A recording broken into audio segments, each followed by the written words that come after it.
Stage पर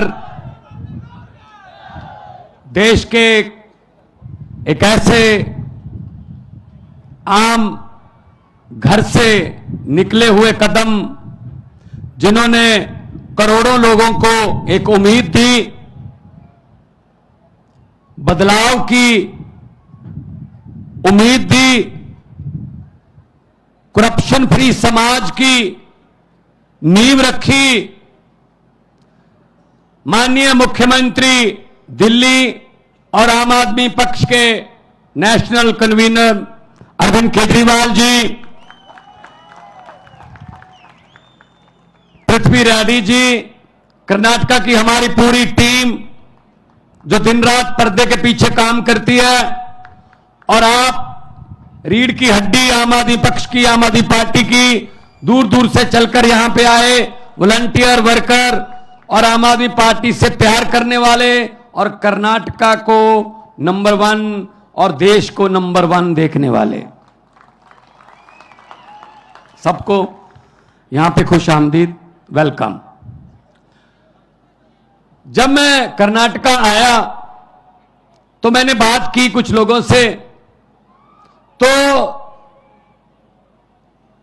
10 second में ही समझ आ गया कि समस्याएं वही हैं जो पंजाब की हैं। किसान की समस्या वही है जो पंजाब की है। हमारे यहां गन्ने की खेती होती है, लेकिन जब से आम आदमी पार्टी की सरकार, अभी साल नहीं हुआ, 16 मार्च को साल होगा, हमने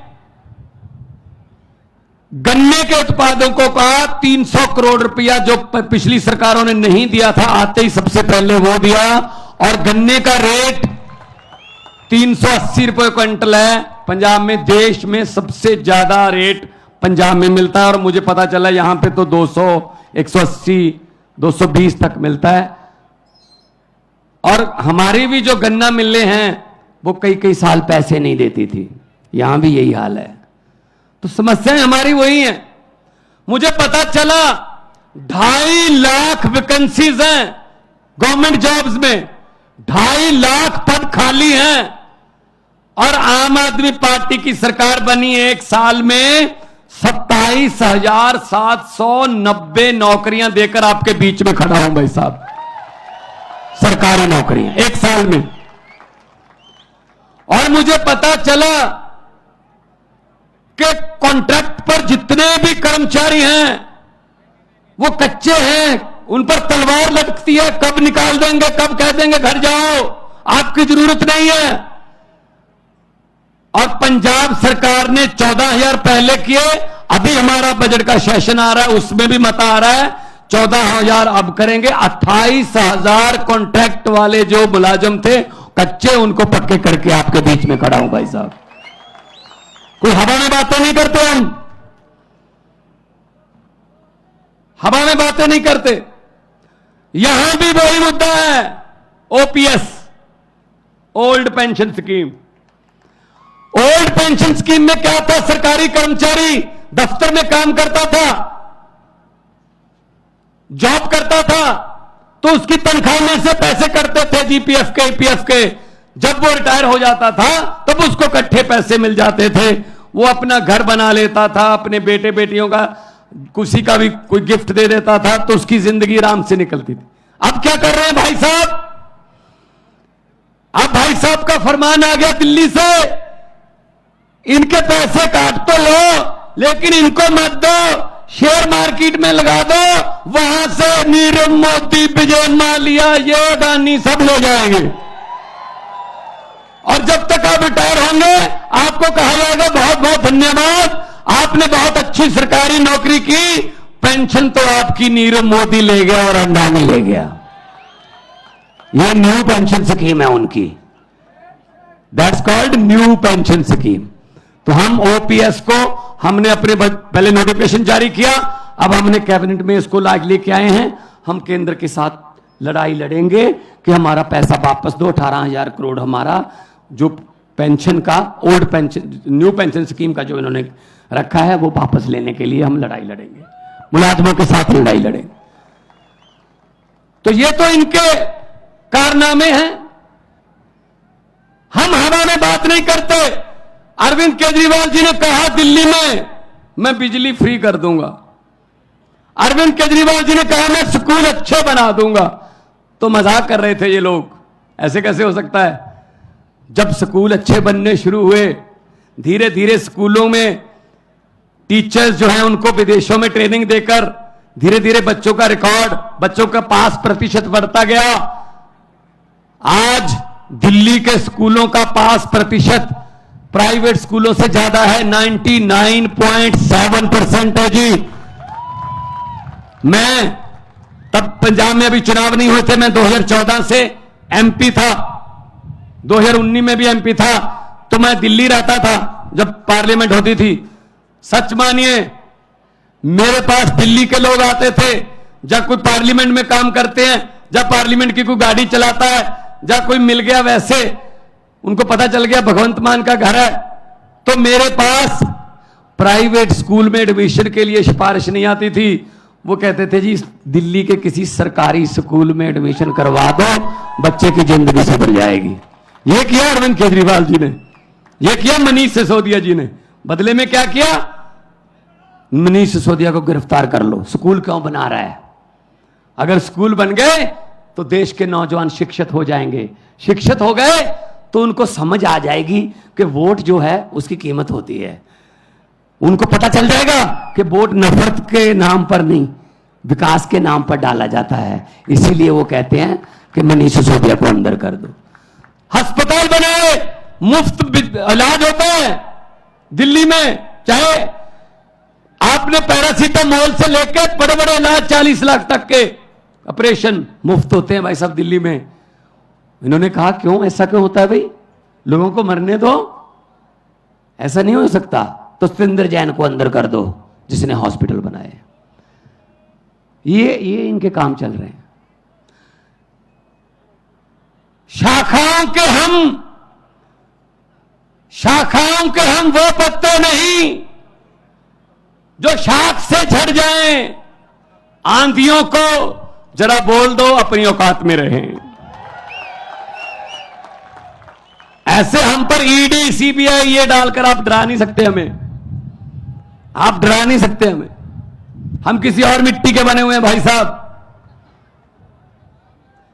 और मुझे खुशी, पृथ्वी रेड्डी जी ने मुझे बताया कि देवनागरी में सभी के खातों में 15-15 लाख आ गया है। आया नहीं? आप तो कह रहे थे आ गया सर, हमारे भी नहीं आया जी। 15 लाख की बात छोड़ दो, जो हमारे घर में 2-4 हजार रुपया पड़ा था इमरजेंसी के लिए, नोटबंदी करके वो भी निकलवा के ले गए भाई साहब। ये चल रहा है, अब ये चल रहा है। तो इसलिए हम आए हैं आपके पास। अगर आम आदमी पार्टी को मौका मिलेगा, आम आदमी को मौका मिलेगा। जैसे पंजाब में हमने आते ही करप्शन के लिए, रिश्वत खोरी के खिलाफ एक हेल्पलाइन नंबर जारी किया। भाई साहब बड़े बड़े मंत्री जो बड़े बड़े पदों पर थे आज जेल की हवा खा रहे हैं। पंजाब में जाकर देखिए या पूछिए, अखबार पढ़ लीजिए, गूगल पे आप सर्च कर लीजिए। एक मंत्री ऐसा आया है हमारे पास जो कांग्रेस के समय मंत्री था, इंडस्ट्री मिनिस्टर था, उसके घर पे छापा मारा। बाकी चीजें तो चलो मिलेंगी, कुछ रजिस्ट्रियां, कुछ बैंक के लॉकर, ये वो। उसके घर से 2 नोट गिनने वाली मशीनें भी मिली हैं भाई साहब। ये नोट गिनने वाली मशीनें आम घर में रखता है कोई? ये सिर्फ लुटेरों के घर में ही हो सकती हैं बस, जब बैंक में होती हैं, जहां रिश्वतखोरों के घर पे होती हैं नोट गिनने वाली मशीन। इसका मतलब उसका परिवार नोट गिन गिन के तंग आ गया। उसके परिवार ने कहा जी हमसे हर रोज नहीं गिने जाते, मशीन मंगवा लो। आज टीवी पर देख रहा था इतने बड़े बड़े नोट के ढेर कर्नाटका में, विधायक के बेटे के घर से 8 करोड़ मिला ना। किसका पैसा है वो? किसका पैसा है? टैक्स देते हैं, तुम्हारा पैसा है, जनता का पैसा है वो। हम टैक्स देते हैं। कुछ लोग सोच रहे होंगे भगवंत मान ये क्या कह रहा है, हम कब टैक्स देते हैं? भाई साहब टैक्स देते हो, आपको पता नहीं चलता। सुबह उठते हैं, चाय बनानी है, सिलेंडर का और गैस का चूल्हा जलाना है, आपने लाइटर ऑन किया, टैक्स शुरू, गैस पे टैक्स है, चाय पत्ती डाली टैक्स, चीनी डाली टैक्स, दूध डाला टैक्स, उसके बाद फोन किया टैक्स, बेने डोसा खाया टैक्स, मक्खन पे भी है।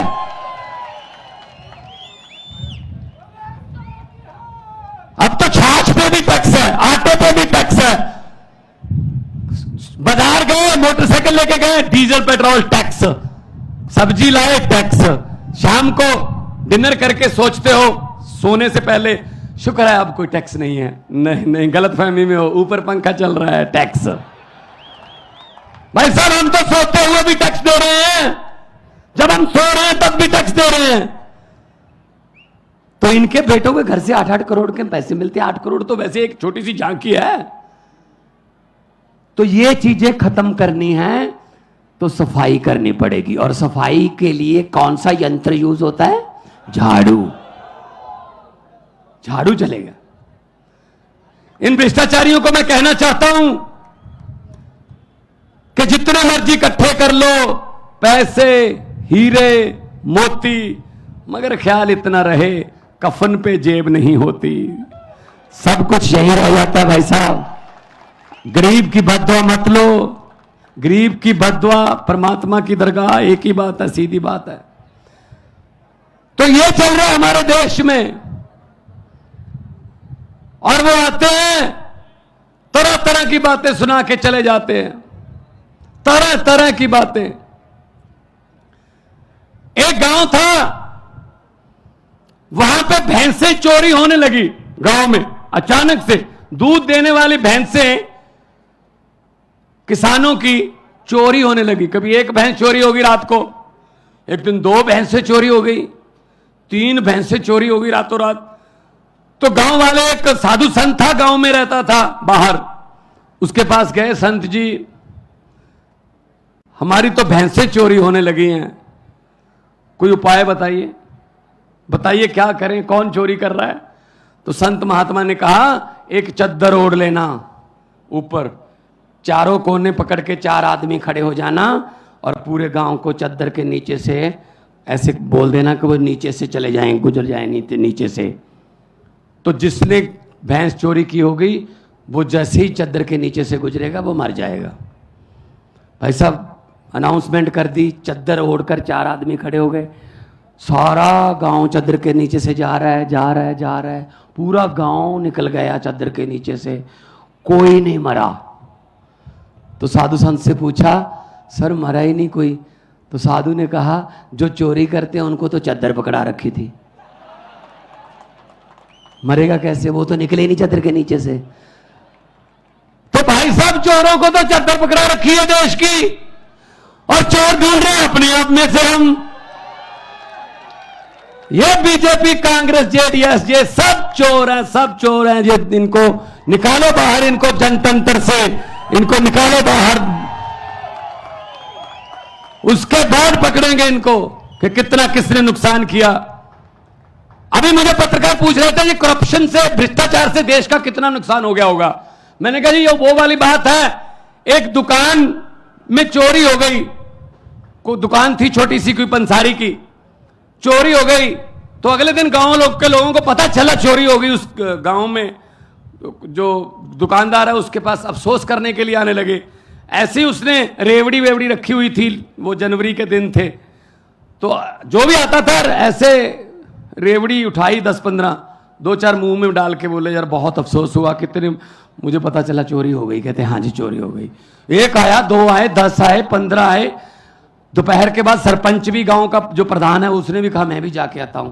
उसने भी ऐसी रेवड़ी उठाई, 2-4 मुंह में डालकर बोले यार बहुत बुरा हुआ, चोरी हो गई। कितने का नुकसान हो गया होगा? वो दुकानदार बोला जी सरपंच साहब अभी तो नुकसान चल रहा है, जो भी आता है रेवड़ी खा के पूछ लेता है कितने का नुकसान हो गया। जब पूरा गांव अफसोस कर गया उसके बाद हिसाब लगाएंगे कितने की चोरी हो गई है। तो अब कैसे बता दें इस करप्शन से, भ्रष्टाचार से कितने का नुकसान हुआ? अभी तो नुकसान चल रहा है देश का। ये तो आम आदमी पार्टी की सरकार आएगी, अरविंद केजरीवाल जी प्रधानमंत्री बनेंगे, तब हिसाब लगाया जाएगा कि कितने की चोरी हो गई है और कितना भ्रष्टाचार हो गया है। ऐसा हिसाब नहीं लगेगा इसका हिसाब लगाने वाला चाहिए, और चाहिए भी IRS ऑफिसर, इनकम टैक्स के कमिश्नर रहे हैं, इनको सब पता है पैसा कहां से आता है और कहां जाता है। ये निकाल लेते हैं, जो पैसा छुपाना जानता है ना, तो इनकम टैक्स वाले निकलवाना भी जानते हैं कि कहां से निकलता है। तो मैं आपको यही बेनती करूंगा कि आप लोग इकट्ठे हो जाइए।